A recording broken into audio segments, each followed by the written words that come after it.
आज हम स्टडी करेंगे years the organ of hearing के बारे में, यानी कि जो कान है वो हमारी बॉडी का वो सेंस ऑर्गन है जिसके ज़रिए से हम सुन पाते हैं।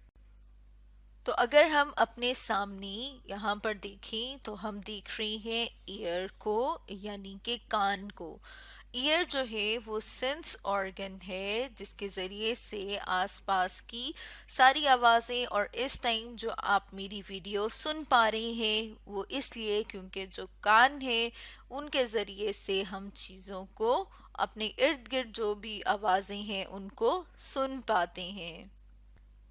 अब अगर हम मुख्तलिफ आवाज़ों को सुने, जैसे कि अगर हम यहाँ पर तस्वीर देख रहे हैं थंडर स्टॉर्म की, यानी कि हम देखते हैं कि जब बादल गरजता है और फिर जब लाइटनिंग होती है यानी कि बिजली कड़कती है तो हमें इस तरह की आवाज़ आती है।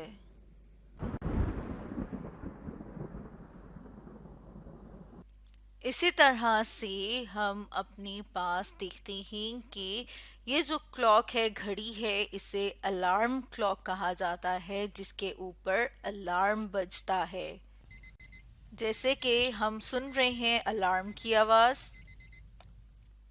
और ये जो आवाज़ें हैं जो अभी हमने सुनी थंडरस्टॉर्म की और अलार्म की, इन्हें कहा जाता है लाउड साउंड, यानी कि ये बहुत लाउड हैं, बहुत ऊंची हैं।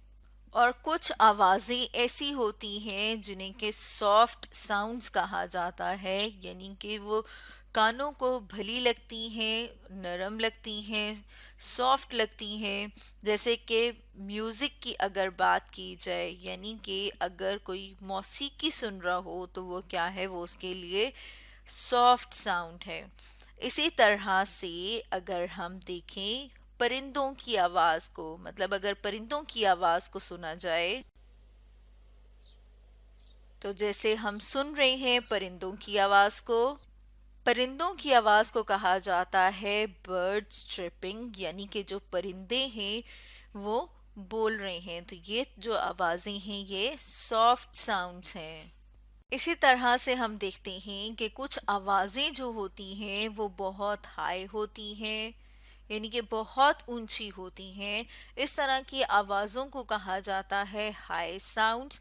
जैसे कि अगर हम ड्रम की आवाज़ सुने तो ये जो हम सुन रहे हैं ये ड्रम की आवाज़ है।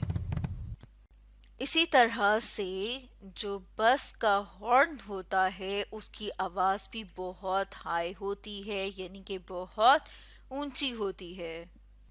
और कुछ आवाज़ें जो हैं उन्हें हम कहते हैं कि बहुत ही लो होती हैं, लो साउंड्स। जैसे कि अगर आप अपने फ्रेंड के कान में बहुत आहिस्ता से बात करें, यानी कि सरगोशी करें, तो उसे कहा जाएगा विस्परिंग। जैसे कि यहाँ पर हम देख रहे हैं कि ये अपने फ्रेंड के कान में बहुत आहिस्ता से कोई बात बता रहे हैं, तो इसे हम कहेंगे विस्परिंग। इसी तरह से हम देखते हैं कि जो वायलिन है उसकी अगर आवाज को सुना जाए तो ये जो आवाज हम सुन रहे हैं ये वायलिन की आवाज है। तो ये जितनी भी साउंड्स हैं, जितनी भी आवाजें हैं, जैसे हमने देखा low sounds, high sounds, soft sounds और लाउड साउंड्स, ये सारी की सारी साउंड्स हम सुन पाते हैं अपने ईयर से, अपने कानों से, जो कि ऑर्गन ऑफ हियरिंग है। तो स्टूडेंट्स, आज हमने स्टडी किया years the organ of hearing के बारे में।